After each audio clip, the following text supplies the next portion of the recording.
আসসালামু আলাইকুম, welcome to my channel Yakin's voice. আজ আমি আপনাদের সাথে যে গল্পটি শেয়ার করব, গল্পটির নাম শূন্য ঘর। চলুন গল্পটি শুরু করা যাক। ঢাকার অদূরে এক পুরনো গ্রাম, নাম সুলতানপুর। গ্রামের প্রান্তে দাঁড়িয়ে থাকা দোতলা একটি বাড়ি, যাকে স্থানীয়রা ডাকে শূন্য ঘর নামে। গত 25 বছরে কেউ 3 রাতের বেশি টিকতে পারেনি সেখানে। লোকেরা বলে বাড়িটাই নাকি কেউ থাকে না, তবু সারাক্ষণ মনে হয় কেউ হাঁটছে, কারো নিঃশ্বাস পাশ থেকে ভেসে আসছে। আর আয়না দেখা যায় না, নিজের নয়, অন্যের কারো প্রতিছবি।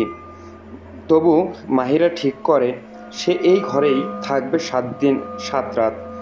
সে একজন মনস্তাত্ত্বিক গবেষক, মানুষের ভয়, হ্যালুসিনেশন আর পরিবেশগত মানসিক প্রভাব নিয়ে কাজ করে। এসব ভুতুড়ে গল্পকে সে শুধু বলে অসচেতন মস্তিষ্কের প্রতিক্রিয়া।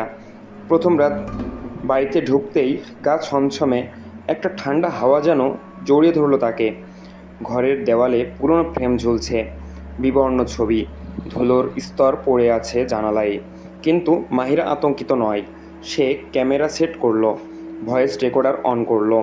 রাত 1টা বাজতে না বাজতেই রেকর্ডারে আসতে লাগলো অদ্ভুত শব্দ। চাক চাক চাক, যেন পা টানছে কেউ।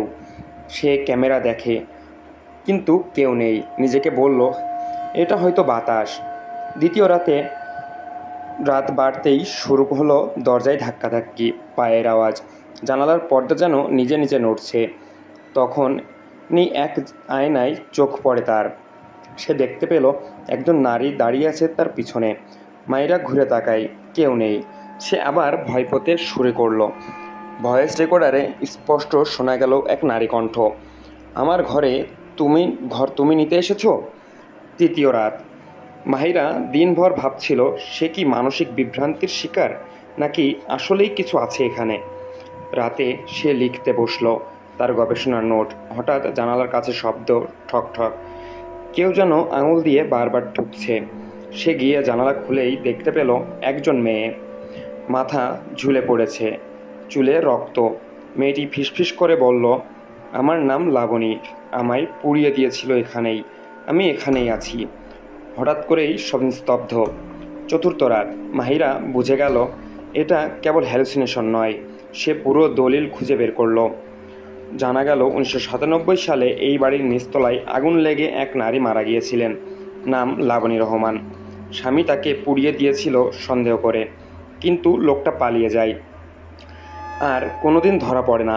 পঞ্চম রাত। মাহিরা রাতে হঠাৎ ঘুম ভেঙে দেখে ঘরের প্রতিটি দেওয়ালে রক্ত দিয়ে লেখা, তোমারও একদিন পোড়াবে। আমায় যেন কেউ আমায় যেন কেউ শোনে না। সে ফোন ধরল। বাইরে বন্ধু শফিককে বলল আসতে। শফিক পরদিন আসে, কিন্তু দরজা খোলা পায়। মাহিরা নেই।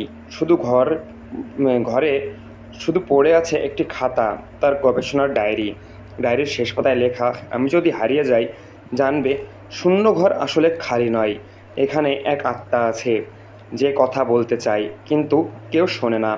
7 দিন কেটে যায়, মাহিরা আর ফিরে আসে না।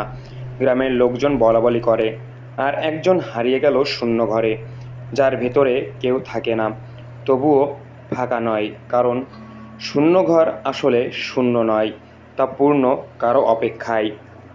ধন্যবাদ।